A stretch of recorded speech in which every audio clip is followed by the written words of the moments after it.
ॐ अज्ञानतिमिरान्धस्य ज्ञानञ्जनशलाकया चक्षुरुन्मिलितं येन तस्मै श्रीगुरुवे नमः।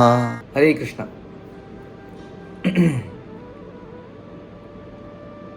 भगवद गीता अध्याय 8 अटेनिंग द सुप्रीम,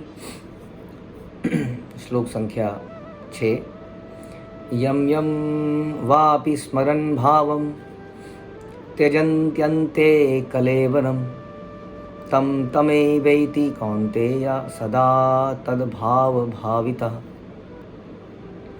हे कुंती पुत्र, शरीर त्यागते समय मनुष्य जिस जिस भाव का स्मरण करता है वह उस भाव को निश्चित रूप से प्राप्त होता है। तो इससे पिछले श्लोक में हमने सुना था कि अंत काले च मामेव, जो अंत समय में मेरा स्मरण करता है वो मेरे स्वभाव को प्राप्त करता है। आप बता रहे हैं जो मेरा स्वभाव मेरा चिंतन नहीं करता वो उसी भाव को उसी भाव को प्राप्त करता है जिसका वो स्मरण करता है। यानी कि अंत समय ऐसा लगता है इन श्लोकों से बड़ा ही महत्वपूर्ण है, जैसा कि हमने पिछले बार भी डिस्कस किया। बट अंत समय आदमी वही सोच पाता है जो पूरे जीवन किया। तो इसको इस तरह से समझ सकते हैं हम कि आपने पूरे साल में अपनी पढ़ाई करी और उसका आपने क्या पढ़ाई करी उसका पता चलता है आपके फाइनल एग्ज़ाम से।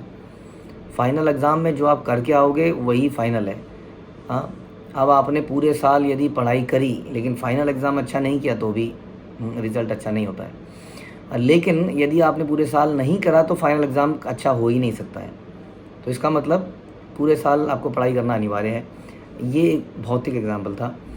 इसी को अगर हम स्पिरिचुअल एंगल से देखें तो वहाँ पे थोड़ा सा डिफरेंस इसमें ये आ जाता है कि यदि आपने पूरे साल पढ़ाई करी तो भगवान हमारे एफर्ट्स को देखते हैं और उसका क्रेडिट हमें दे देते हैं, जो कि संसार वाले लोग क्योंकि जानते ही नहीं है कि वाकई में इस बच्चे ने पूरे साल पढ़ाई करी या एग्ज़ाम के दौरान इसको कुछ अचानक से कुछ पेट खराब हो गया था, सर दर्द हो गया था या कुछ और टेंशन आ गई थी। लेकिन बच्चा जानता है। ये साधारण अध्यापक इवैल्यूएटर समझ नहीं सकते हैं, इसलिए उनको जो आपने लिखा है उसी के बेस पे देना पड़ता है। लेकिन भगवान क्योंकि जानते हैं कि हमने पूरे साल में क्या किया, पूरी ज़िंदगी में क्या किया, इसलिए वो हमें उसका क्रेडिट दे देते हैं। ठीक है, तो कहने का मतलब यहाँ पर यह है कि अंत का एग्ज़ाम फिर भी इम्पॉर्टेंट है। और इसमें बहुत ही बढ़िया एग्जाम्पल आता है भरत महाराज का, जिन्होंने पूरे जीवन भक्ति करी लेकिन अंत समय में हिरण का चिंतन आया तो अगले जन्म में हिरण बने। अब क्वेश्चन ये आता है कि जब उन्होंने पूरे जीवन में भक्ति करी तो फिर उन्हें हिरण का शरीर क्यों मिल गया। अभी तो ये डिस्कस हो रहा था कि भगवान क्रेडिट दे देते हैं। ऐसा इसलिए हुआ क्योंकि उन्होंने जीवन के अंत के समय में अपना फोकस को लूज़ कर दिया, छोड़ दिया। वो पूरे जीवन में भक्त बने। आप जानते हैं राजा ऋषभ के 100 पुत्रों में से वो एक सबसे बड़े पुत्र थे और उनको पूरे राज्य पूरा संभालने को दिया गया था, सारा संसार, जो कि उन्होंने अपने भाइयों में बांटा, जो कि राजा बने। उसी में से 9 नव योगेंद्र भी बने थे। तो ये जो राजा थे ये इतने उन्नत थे कि इन्होंने जवानी में ही भक्ति में इतनी पारंगत प्राप्त कर लिया कि इन्होंने उस सब को त्याग कर ये अपना भजन करने के लिए जंगल में आ गए। तो यहाँ तक तो सब ठीक था, लेकिन यहाँ पर आकर फोकस हमारा लूज़ हो गया। तो यहाँ पर इसलिए कहते हैं कि अक्सर हमें जो हमारे आचार्य बताते हैं कि भक्तों का संग बड़ा इंपॉर्टेंट है भाव के स्टेज में पहुँचने पर भी। भरत महाराज भाव के स्टेज में थे। भक्ति के जो हमारे 8 स्टेजेस हम सुनते हैं उसमें से भाव के बाद प्रेम आता है। तो भाव के स्टेज में भी क्योंकि भक्तों का संग नहीं था, जंगल में अकेले थे, एक हिरण से उन्हें बड़ी आसक्ति हो गई, जो कि एक गर्भवती हिरणी ने एक बच्चे को जन्म दिया और जन्म के तुरंत बाद वो मर गई। और उस हिरण के बच्चे पर दया करके इन्होंने उसको पाला। तो पालना पोसना तो ठीक था थोड़े समय तक, लेकिन उससे धीरे धीरे पालते पालते बहुत आसक्ति बढ़ गई। हिरण की आसक्ति बहुत बढ़ गई। हिरण उनको चाटता था, इनको बड़ा अच्छा लगता था। हाँ, बड़े प्रेम से उनके पास आ जाता था। अब आप देखेंगे कि जंगल में आप या कहीं भी जाते हैं तो हिरण को पकड़ने की कोशिश करते हैं तो हिरण दूर भाग जाता है, बहुत दूर से ही। और बहुत ही सुंदर जीव है। यदि वो आपके पास आए, आपको चाटे, आपको गले मिले तो आप स्वाभाविक रूप से हम लोग भी आसक्त हो जाएंगे। तो वो उससे बड़े आसक्त हो गए। धीरे धीरे क्या हुआ कि जैसे वो अपना जप कर रहे हैं, जप करते वो आया और चाटने लगा। इन्होंने अपना जप को छोड़ दिया और हिरण की केयर में लग गए या उससे प्यार करने लगे। और धीरे धीरे से इनका जो साधना छूट गई और उस कारण से फिर धीरे धीरे 24 घंटे इन हिरण का ध्यान रहता था, उसने खाया कि नहीं, उसने पिया कि नहीं, जबकि वो ऑलरेडी घर छोड़ चुके थे, बहुत चीज़ें छोड़ चुके थे। उसके बाद इसी तरह से एक दिन वो जब हिरण वापस नहीं आया, रात को बहुत तूफ़ानी रात थी, बादल गरज रहे थे, इनको भय हो गया कि ये कहाँ रह गया, वापस नहीं आया घर में, रात हो गई, अंधेरा हो गया, इनको लगा कोई शेर ना खा जाए। और इसी चिंतन में ये उसको ढूंढने निकल पड़े और ढूंढते ढूंढते ये कहीं पर गिर गए किसी गड्ढे में, और गड्ढे में गिरते गिरते इनको मृत्यु आ गई। और मृत्यु के समय पर अचानक से वो हिरण फिर से इनके सामने आ गया और उसी के चिंतन में इन्होंने प्राण त्याग दिए। और ऐसा होते ही अगला जीवन उन्हें एक हिरण का मिला। तो इस प्रकार से भगवान ने, अब क्वेश्चन ये आता है कि क्या उन्होंने जो भी भक्ति करी उसका कोई क्रेडिट नहीं मिलना चाहिए था? चलो ठीक है, अंतकाल में, मतलब मेरा मतलब बताओ, केवल अंतकाल में फेल नहीं हुए भरत महाराज, अंतकाल से काफ़ी समय पहले उन्होंने अपनी भक्ति को छोड़ दिया वास्तव में। लेकिन क्योंकि उन्होंने भक्ति करी थी इसलिए उसका लाभ उन्हें मिलना ही था।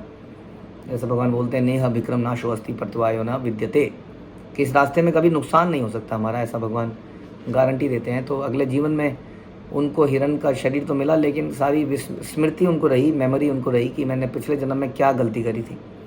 और हिरण के जीवन में भी उन्होंने फिर आगे का जीवन भक्तिमय बिताया, प्रसाद पाया इत्यादि। तो हमारा यहाँ पे जो फोकस था वो ये था, क्योंकि अंत समय में उन्होंने इस प्रकार हिरण का चिंतन किया तो उनको वैसा ही रूप प्राप्त हुआ। और उसी तरह से प्रभुपाद अक्सर कहते थे कि जो पुरुष स्त्री का स्मरण करते करते शरीर त्यागता है वो स्त्री के रूप में अगले जीवन में जन्म पाता है, और जो स्त्री पुरुष का चिंतन करते हुए, जैसे पति का या किसी का, तो वो उसी शरीर को, पुरुष के शरीर को प्राप्त करती है। क्योंकि अंत समय, जैसा मैंने बताया, ये हमारी परीक्षा का घड़ी है और उसमें पता चलता है कि आपका रिजल्ट क्या, मतलब आपने क्या सीखा आज तक, उसी से पता चलता है। तो जिसमें हम अपना पूरा जीवन लगाएंगे, चेतना लगाएंगे, वही स्मरण अभी हमें अंत समय में आएगा। इसलिए बड़ा ही इम्पोर्टेंट है ये कि हम, है ना, शरीर त्यागते समय किसका चिंतन करते हैं। इसीलिए हमारे वैदिक कल्चर में एक रिवाज था कि जब शरीर कोई व्यक्ति त्यागे तो आसपास के लोग आके उसके सामने भजन करें, कीर्तन करें, उसके मुख में तुलसी डालें, यानी कि उसकी चेतना उसमें आ जाए। हमने देखते हैं कि हमारी इस परंपरा में श्रील प्रभुपाद ने जो इस्कॉन बनाया, इसमें किसी व्यक्ति का अगर शरीर वो त्याग रहा होता है, अगर समय पर पता चलता है भक्तों को, तो भक्त उसके आसपास चारों तरफ कमरे में भगवान की तस्वीरें लगा देते हैं, साथ में कुछ कीर्तन गाने लगते हैं लोग, और कोशिश करते हैं कि उसको कृष्ण का स्मरण कराएं। ये हमारी जिम्मेदारी बनती है वास्तव में।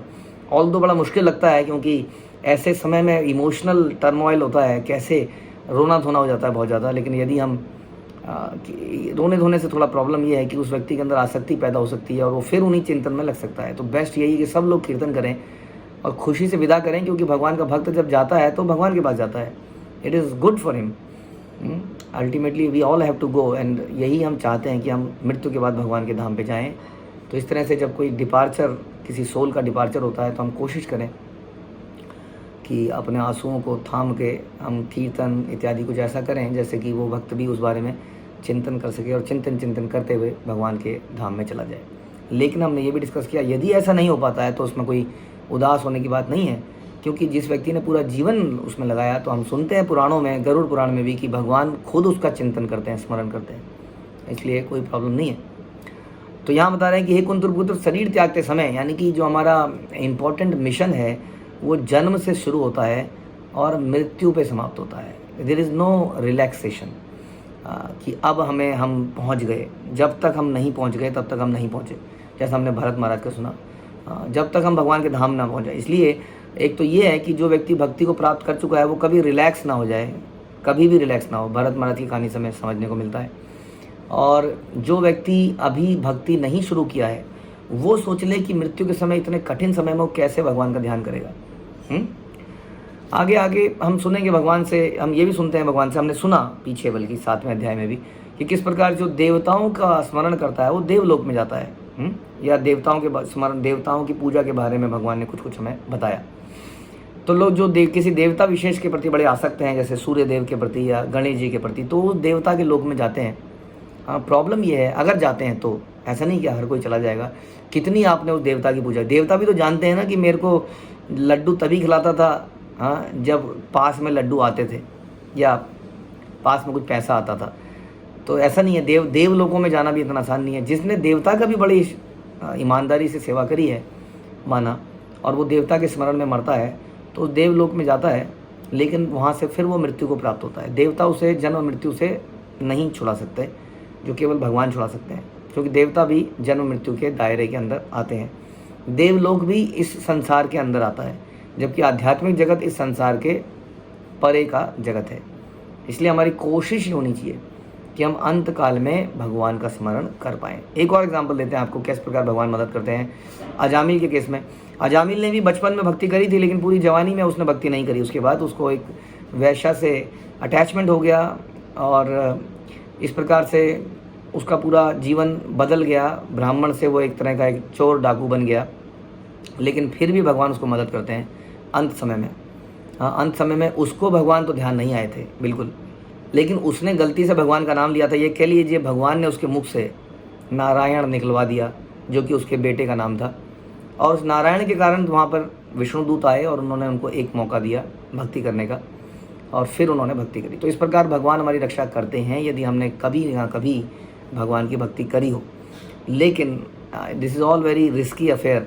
मुझे नहीं लगता कि संसार की हालत देखते हुए, जिस तरह से हम देख रहे हैं संसार में हवा पानी, खाना पीना, आपसी व्यवहार इतना तेज़ी से बदल रहा है, तो मुझे नहीं लगता कि हम रिस्क ले सकते हैं कि हम अगले जीवन में कोशिश करेंगे। चलो इस जीवन में तो हम नहीं जा पाए। कई बार हमें लोग ऐसा बोलते हैं, आप बहुत अच्छा काम कर रहे हैं, बहुत बढ़िया काम कर रहे हैं। हम कहते हैं आप क्यों नहीं कर लेते फिर? मुश्किल है, थोड़ा सा समय की बात है, कब कर पाएंगे पता नहीं, आज कर पाएंगे कल कर पाएंगे। तो ये जो हम थोड़ा सा लाइटली इसको ले लेते हैं, इट इज़ वेरी रिस्की, क्योंकि हर साल हर सेकंड समय बड़ा बुरा बीत होता जा रहा है, आप देख रहे हैं खुद ही। इसलिए कोशिश होनी चाहिए कि इसी जीवन में हम परफेक्शन प्राप्त कर पाएँ। हम हर चीज़ के लिए परफेक्शन चाहते हैं कि नहीं? हमारी कार का हम चाहते हैं कि और बेहतर कार आ पाए, हमारा घर हम चाहते हैं और बेहतर घर बन पाए। तो क्यों ना हम और बेहतर कृष्ण भावनामृत को जागृत करें, हाँ, और इस तरह से भगवान के धाम में इसी जीवन में जाएं, जिसके लिए आपको निरंतर भगवान का स्मरण करना है। भगवान मानते हुए, कोई देवता मानते हुए नहीं, कोई मनुष्य मानते हुए नहीं, ये मानते हुए कि ये सुप्रीम पर्सनैलिटी हैं, हर चीज़ के कंट्रोलर हैं, हर चीज़ के आधार हैं। ये मानते हुए यदि हम उनका भजन करते हैं, करते रहते हैं, इतनी प्रैक्टिस कर लेते हैं, तो अंत समय में अपने आप ही हमारा ध्यान उसकी तरफ जाएगा। तो ये बड़ा ही, ये एक तरह से अल्टीमेट एग्जामिनेशन के बारे में भगवान ने इस श्लोक में बताया कि this is the final exam. हमें हमारे आचार्य, हमारे शिक्षक बताते थे कि ये एक ऐसा एग्ज़ाम है जो सबको मालूम है कि उसके जीवन में आना है। इसमें पूछा जाने वाला क्वेश्चन भी हमको पहले से पता है। ऐसा एग्ज़ाम है, ओपन एग्ज़ाम है, क्वेश्चन पता है, ओपन बुक है, आंसर भी पता है। एक ही समस्या है कि ये एग्ज़ाम कब होगा ये नहीं मालूम है, कौन सी तारीख को ये एग्ज़ाम होगा, कौन सी डेट को एग्ज़ाम होगा। जबकि जनरली आपको डेट पता होती है, टाइम पता होता है, लेकिन क्वेश्चन में आएगा क्या ही नहीं पता होता है। तो ये एक ऐसा क्वेश्चन है जो सबको मालूम है, आंसर भी मालूम है, लेकिन फिर भी राम नाम सत्य करते करते आदमी जा चुका होता है। हम उसकी चिता के ऊपर ही राम नाम सत्य कर पाते हैं। यही काम अगर पहले कर लिया जाए तो यही होगा जो इसमें बोला गया। या इससे पिछले श्लोक में भगवान ने बोला कि अंत काले चमामेव स्मरण मुक्ता कलेवरम, वो भगवान के पास निश्चित जाएगा, नहीं तो वो जिसका स्मरण करेगा वहीं पर जाएगा। हरे कृष्ण। श्रील प्रभुपाद की जय, भगवद गीता की जय।